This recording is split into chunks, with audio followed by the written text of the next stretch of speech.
तो हेलो दोस्तों, कैसे हैं आप सब? जैसा कि आपको पता है कि नीट का पेपर आने वाला है और आज हम स्टार्ट करेंगे अपनी मोस्ट प्रेडिक्टेड क्वेश्चन जो नीट में गारंटीड आते हैं। केवल और केवल 5 क्वेश्चन लेके आया हूँ, जिसमें से 2 क्वेश्चन आपको गारंटीड आएँगे या इस टाइप के क्वेश्चन आएँगे। तो बहुत ही छोटा लेक्चर रहने वाला है ये, इसको ध्यान से देखो और अंडरस्टैंड करने का ट्राई करो। ठीक है दोस्तों? और सारे के सारे लेक्चर्स जो हैं हमारे एकदम कॉन्सेप्चुअली डिजाइन्ड किए गए हैं आपके लिए। तो चलो दोस्तों स्टार्ट करते हैं अपना पहला क्वेश्चन। तो हमने जितने भी क्वेश्चन पढ़े हुए हैं अब तक, जितने भी कॉन्सेप्ट पढ़े हुए हैं, उसमें सबसे बेसिक चीज क्या थी? जैसे मान लो ये रिएक्शन है, हमें SN1 की रिएक्टिविटी बतानी है। यदि आपने रिएक्शंस उतने फास्टर नहीं भी पढ़े हैं, फिर भी हम क्वेश्चन को उनके रिएक्टिविटी के थ्रू सॉल्व करेंगे। दैट इज जीओसी के थ्रू सॉल्व करेंगे दोस्तों। तो जीओसी क्या कहता था कि यदि किसी की स्टेबिलिटी ज्यादा है ना, तो वो जल्दी रिएक्ट नहीं करेगा। बट यदि वो रिएक्शन करने के बाद स्टेबल हो जाए, तो दैट मीन्स वो ज्यादा क्या होगा, रिएक्टिव होगा। समझो, मैं यदि अनस्टेबल हूं तो मैं रिएक्ट करना चाहूंगा, बट यदि मैं स्टेबल हूं तो मैं क्यों रिएक्ट करूंगा? मैं अपने जगह पे चुपचाप शांत स्टेबल होऊंगा। बट जो अनस्टेबल होता है वही ज्यादा रिएक्टिव होगा।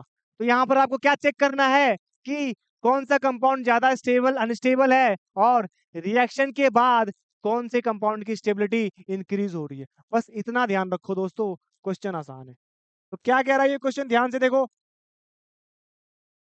इन्होंने बोला है कि compare the rate of SN1, यानी कि SN1 में किसकी रिएक्टिविटी फास्टर होगी, किसकी रिएक्टिविटी फास्टर होगी।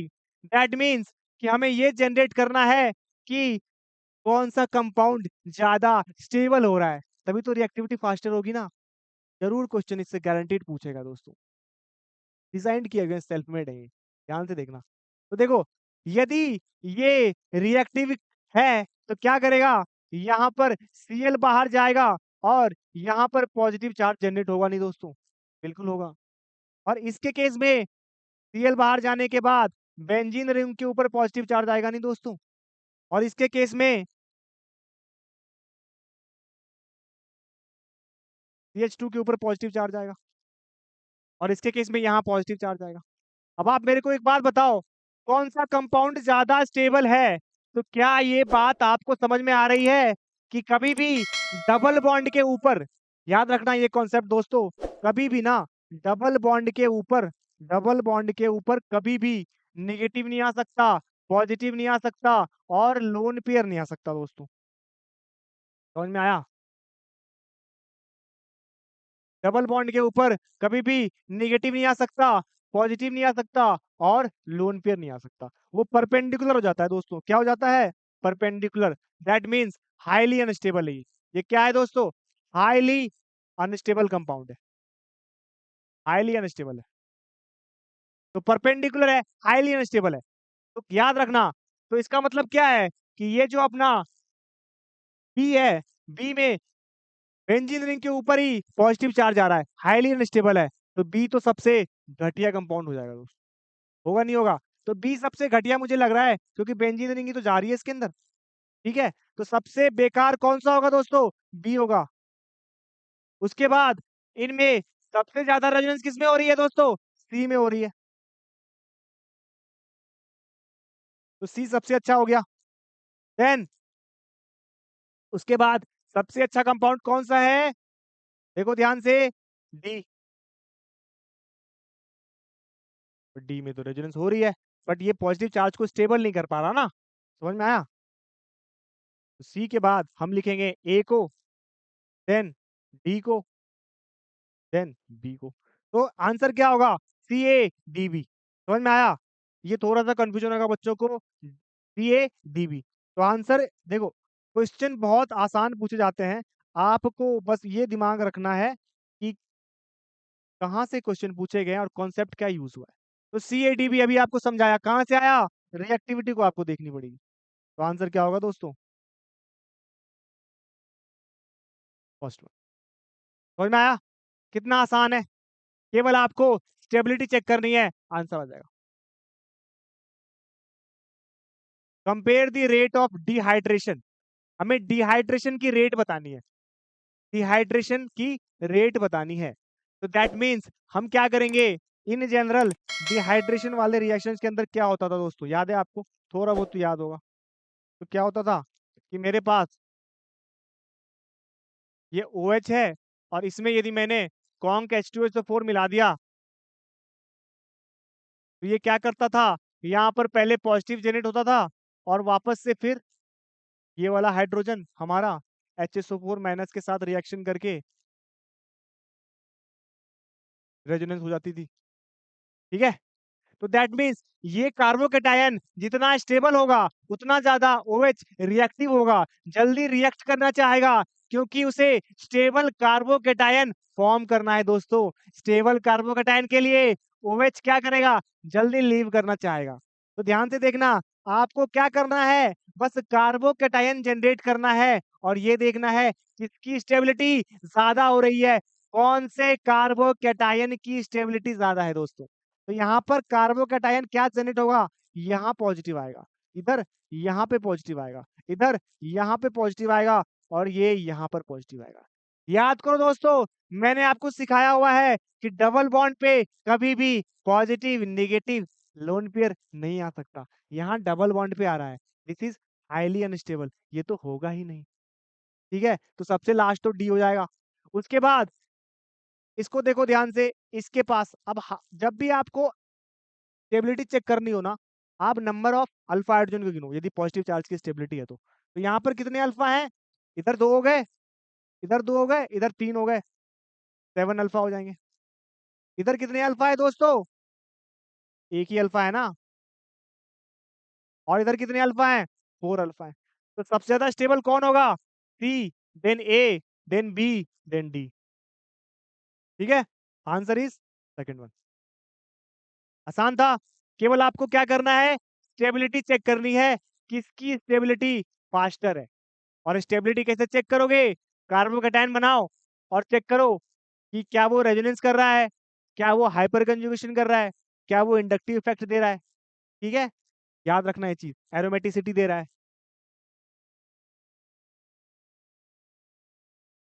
अभी नेम रिएक्शन से क्वेश्चन जरूर पूछेगा आपसे, है ना, नेम रिएक्शन से 2-3 क्वेश्चन पूछते हैं। तो नेम रिएक्शन की वीडियो आई नहीं है, मे बी 1-1-2 दिन में आ जाएगी चैनल पे। और तो नेम रिएक्शन की वीडियोस में आपको मैं ट्रिक के साथ सारे नेम रिएक्शन बताने वाला हूँ। तो A to Z name reaction trick के साथ करेंगे, मतलब एज इट इज आपको याद करवा दूंगा, है ना, यहीं के यहीं याद हो जाएगा सारे नेम रिएक्शंस। ठीक है, तो नेम रिएक्शन हम स्टार्ट करते हैं, करेंगे। बट अभी हम इसके कुछ आपको डेमो देता हूँ, कैसे मैं इस क्वेश्चन को, नीट का जो मोस्ट प्रेडिक्टेड क्वेश्चन है उसमें नेम रिएक्शन के थ्रू कैसे इसको सॉल्व करेंगे, करें। चलो स्टार्ट करते हैं। अब ध्यान देना,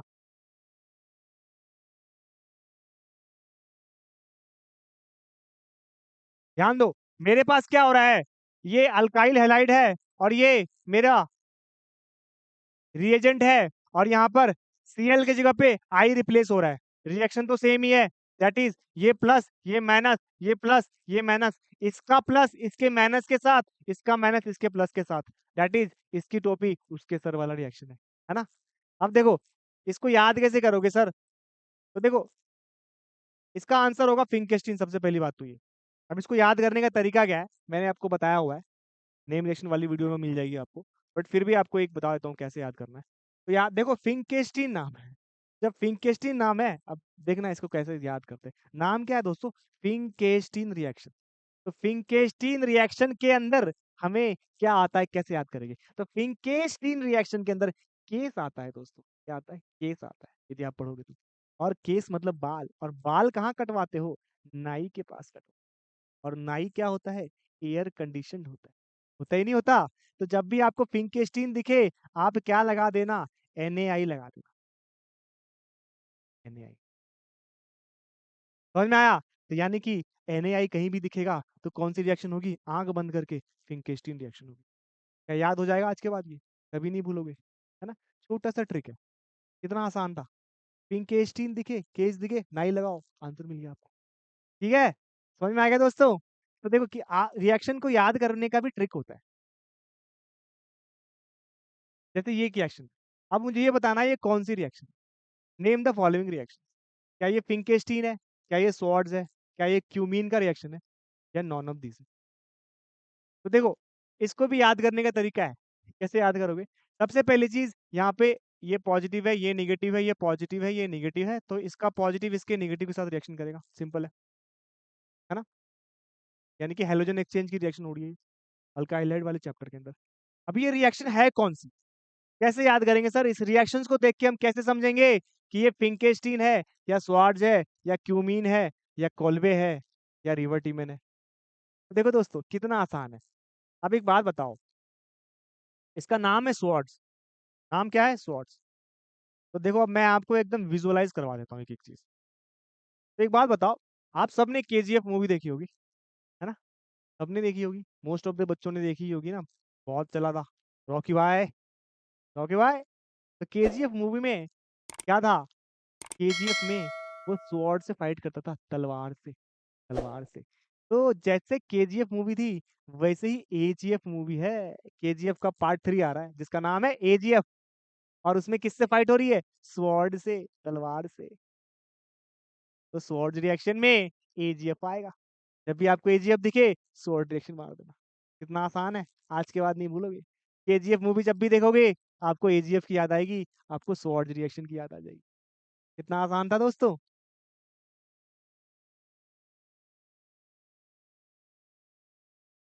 अब देखो, इस रिएक्शंस की नेमिंग करनी है अपने को, है ना? ये भी नेम रिएक्शन का ही पार्ट है। 3 क्वेश्चन नेम रिएक्शन से बता रहा हूँ, जिसमें से एक क्वेश्चन तो गारंटीड आएगा आपको, है ना? तो देखो, इसमें क्या करना है, मेरे को ये बताना है कि मेरे को रिएक्शंस कौन सी हो रही है ना? क्या ये रिवर्टीमन है, क्या ये कोल्बे है, क्या ये इटार्ड है, क्या ये कुछ भी नहीं है ना? तो कैसे याद करोगे? सिंपल रिएक्शन है, क्लोरोफॉर्म डाल दिया, उसमें बेस डाल दिया, तो क्या हो रहा है आपका? एल्डिहाइड। ठीक है, सैलिसल्डिहाइड इसको कहते हैं दोस्तों, salicylaldehyde. This is called salicylaldehyde. तो ये याद रखना दोस्तों, कि कभी भी ऐसा क्वेश्चन आए जिसमें आपको सैलिसल्डिहाइड या सैलिसिलिक एसिड पूछे, यानी कोल्बे और रीमर में कंफ्यूजन हो आपको, है ना? बच्चों को अक्सर ये कंफ्यूजन होती है कि सर कौन सा रिएक्शन कोल्बे का है और कौन सा रिएक्शन रिवर्टीमन का है। हाँ? तो ये याद रखना, हम क्या कर रहे हैं यहाँ पर? फेनॉल से सैलिसल्डिहाइड बना रहे हैं, और क्या डाल रहे हैं? क्लोरोफॉर्म डाल रहे हैं बेसमेंट में। ठीक है? तो याद रखना, होता क्या है कि रीमर टीमेन 2 भाई थे, और दोनों भाई में हो गई लड़ाई, है ना? तो जब दोनों भाई में लड़ाई अच्छा, ऐसे याद रखो ना कि रामू की कार, याद कर लो यदि याद करना हो तो रीमर टीमेन में कार्बोक्सिलिक एसिड बनेगी। बट ये बहुत ही वाहियात ट्रिक है ना, इसको तो ना ही याद करो तो ज्यादा अच्छा है। तो आपको मैं एक और अच्छा ट्रिक बताता हूँ। तो रीमर टीमेन नाम के 2 भाई थे, कहानी सुनो। रीमर टीमेन नाम के 2 भाई थे, दोनों में हो गई लड़ाई। अब जो दोनों में लड़ाई होगी कि यार ये रिएक्शन किसने करी है, तो रिवर ने क्या करा? टीवेन को क्लोरोफॉर्म सुंघा दिया। क्या सुंघाया? क्लोरोफॉर्म। क्या सुंघाया दोस्तों? क्लोरोफॉर्म। अब जब क्लोरोफॉर्म सुंघा दिया, तो वो बेहोश हो गया, तो कहाँ चला गया? उसको कहाँ छुपाएगा? बेसमेंट में छुपाएगा, ताकि वो खुद प्राइज गेन कर ले। तो उसको बेसमेंट में छुपा दिया उसने, क्लोरोफॉर्म सुंघा के बेसमेंट में सुंघा। ये क्या है दोस्तों? क्लोरो। तो रीमेटिवन में क्लोरोफॉर्म सुंघा रहा है बेसमेंट में, क्या बन रहा है? सैलिसल्डिहाइड। तो याद रखना, रीमेटिवन रिएक्शन की। कोई दिक्कत है? तो देखो, क्वेश्चंस बहुत आसान आते हैं, आपको बस उनको समझना है।